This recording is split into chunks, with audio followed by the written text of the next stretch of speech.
it's my pleasure to ask a friend of mine, also from the temple here, to come up and give his presentation. Gary, in his bio, said that he figured out that it was not just a phase a long time ago. While his journey to Buddhism was circuitous, he eventually found a home in the teachings of Shinran Shonin and the New York Buddhist Church. At the New York Buddhist Church, he served the Sangha in various capacities, including president of the board.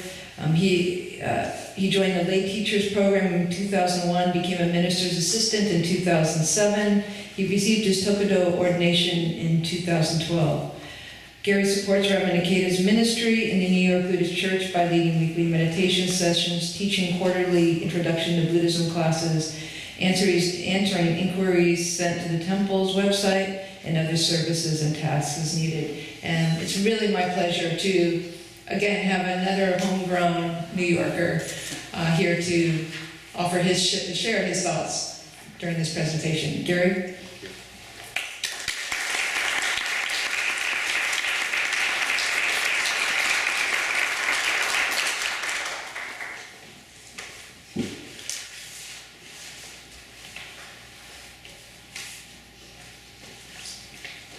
So good morning. Good morning. And happy Pride Week. Happy Pride Week.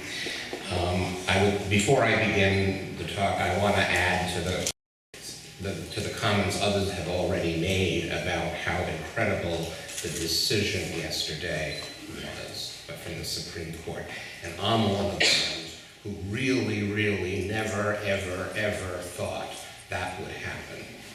I said, well, yeah, there'll be ceremonies, there'll be commitments, there'll be domestic partnerships, there'll be marriage in some states, but it will never be the real thing. But now, that isn't the case. There's no more gay marriage. There's only marriage. And that's what it should be.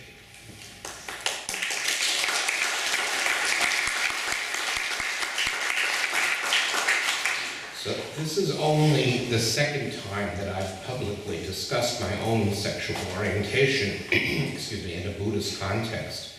The last one was 2 years ago at the very first LGBTQ seminar in Berkeley.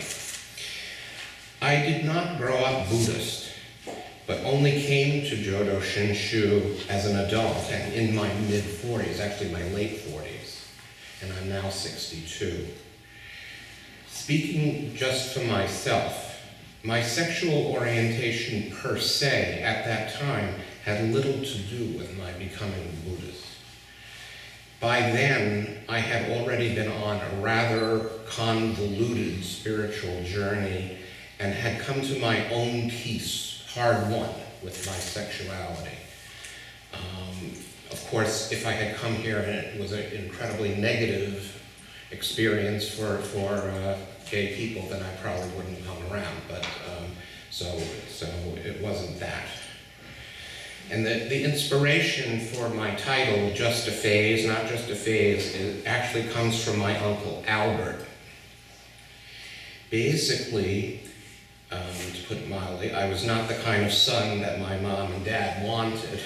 And at that point, they wanted a sporty son who would become a doctor or a dentist and make pots of money and give them grandchildren, just like the television shows we watched on black and white TV at that time. That's what they wanted. And they're not wrong, I was born in the Eisenhower era, all McCarthyites, we hunted communists, It was a horrible talk, but that's where we were, and that's where they were. And anyway, during one of the many diatribes that I had about my not being a normal boy made by my mom, and such discussions were not ever addressed to me directly, they were always addressed to someone else within my earshot. That's how things operated in my family. But in any event, my uncle, Albert, defended me, saying, "Oh, don't worry, it's just a phase." just a phase. But I knew it wasn't just a phase, even then. Even at 8 years old, I knew it was not what I was. I also found out tangentially that my Uncle Albert was completely gay, something that we never had this conversation. I found out later. And he had a very interesting time in the Merchant Marines, and, and he lived in the West Village of the 50s, and these are stories for another day, of course, but it's very interesting. But he was defending me. He was defending me. And, you know, as I said, I myself knew that they were actually right. It wasn't just a phase. I was different. And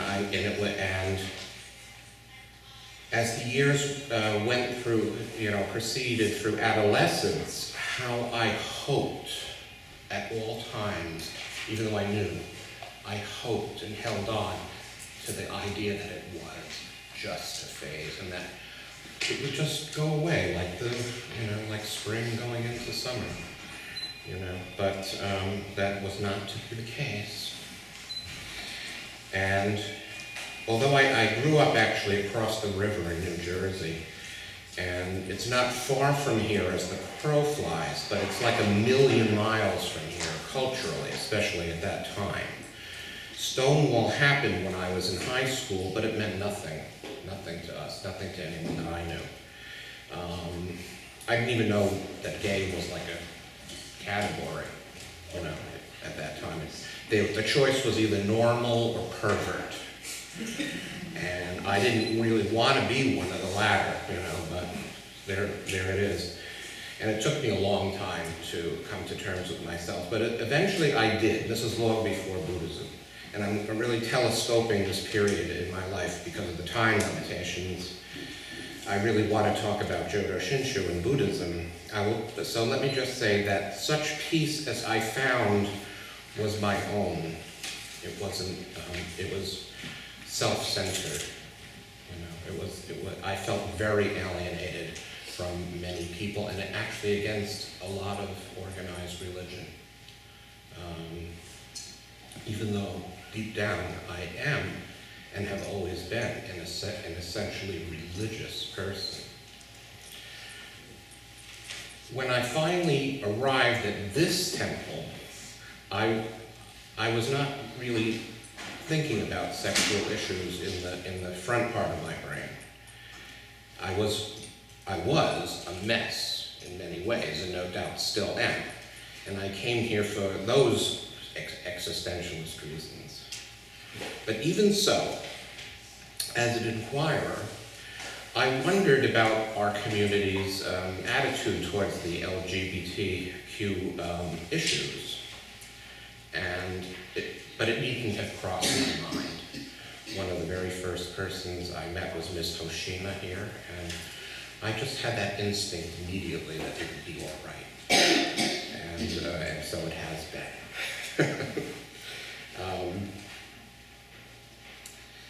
So what in particular, and I'm sorry, I should say, and I have always found Jodo Shinshu to be a very supportive teaching and practice when it comes to circumstances where people feel marginalized or excluded.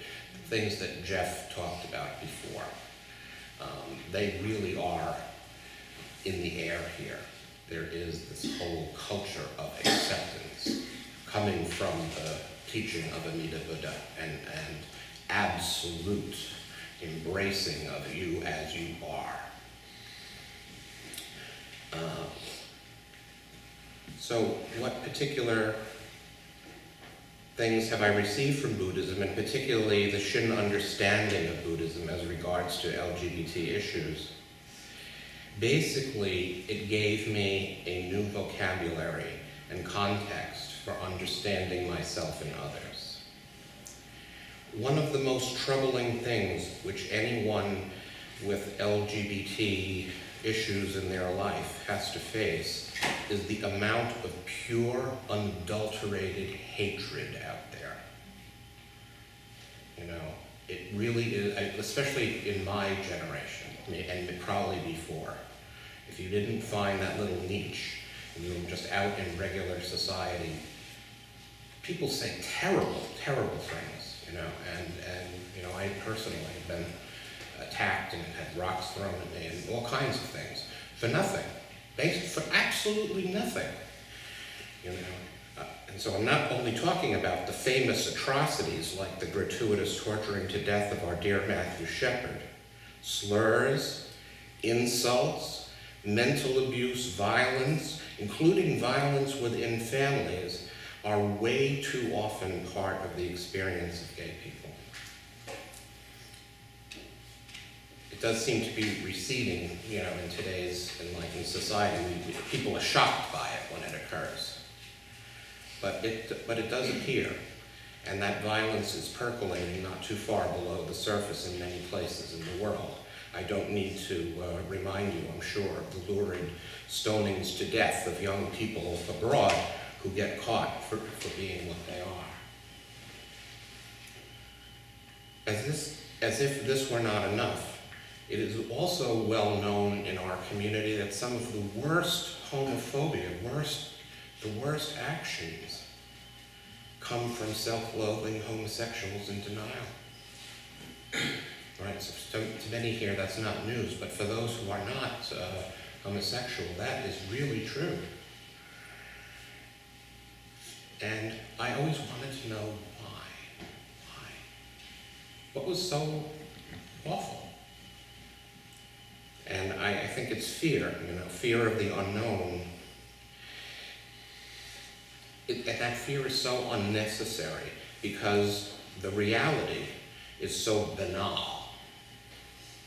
You know, straight people are attracted primarily to members of the opposite sex. Gay people are attracted to members of their own sex. Everyone else is somewhere in the middle. Big deal. Big deal. It seems so obvious, but it isn't. But fear is born of ignorance if we really go down deeper. And this is where the Buddhist understanding comes in, for me anyway. The three poisons, craving, anger, ignorance, we all operate with them. It should be no surprise to Buddhists that societies where the three poisons are not checked in any form by an ideal of self-knowledge have lots of people who are motivated by fear, susceptible to tribalism and simplistic explanations, incapable of emotional maturity, and prone to violent solutions. What goes for societies also goes for the individuals who make them up. Buddha teaches us to see ourselves for what we are and to study the path that will bring those poisons, greed, anger, ignorance, craving, anger, ignorance, under control. Buddha tells us to wear each other's shoes and walk in them. I'll read from Dhammapada, chapter 10. All tremble at violence, all fear death. Putting oneself in the place of another, one should not kill or cause another to kill. All tremble at violence. Life is dear to all. Putting oneself in the place of another, one should not kill nor cause another to kill.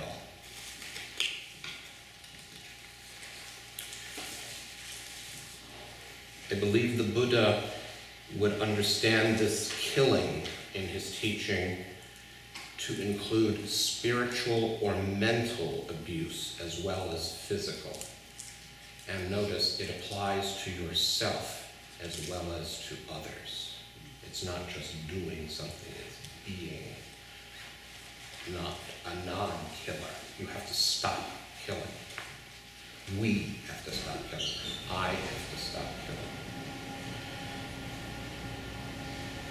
So that's a good example of a new way of thinking for me anyway, in a Buddhist context. but also what about a Shin Buddhist context? And I think we just had that wonderful talk by Dr. Jeff, and it really, in the end, comes down to this self-examination that we do is really motivated by boundless wisdom and compassion touching us always. We're all interconnected, we're all the same. The mercy of Amida Buddha is unlimited and absolute. And when we stop killing or make ourselves a little better and be more open to other people, whatever it is, even our persecutors, even those who harm us, they're us too. You know, then that vow, that Buddha power, that light, that life is actually sinking in. It's there anyway, but we can participate, and it's actually a sign that it's working if you're becoming more open to other people. And then we can understand truly that every experience in life, every person we meet, every circumstance that we're in, no matter what it is actually just right for us. And I'm very happy to have found this compassionate and actually very balanced teaching late in my life. And I hope all of us will share it and learn from it and go out and be peace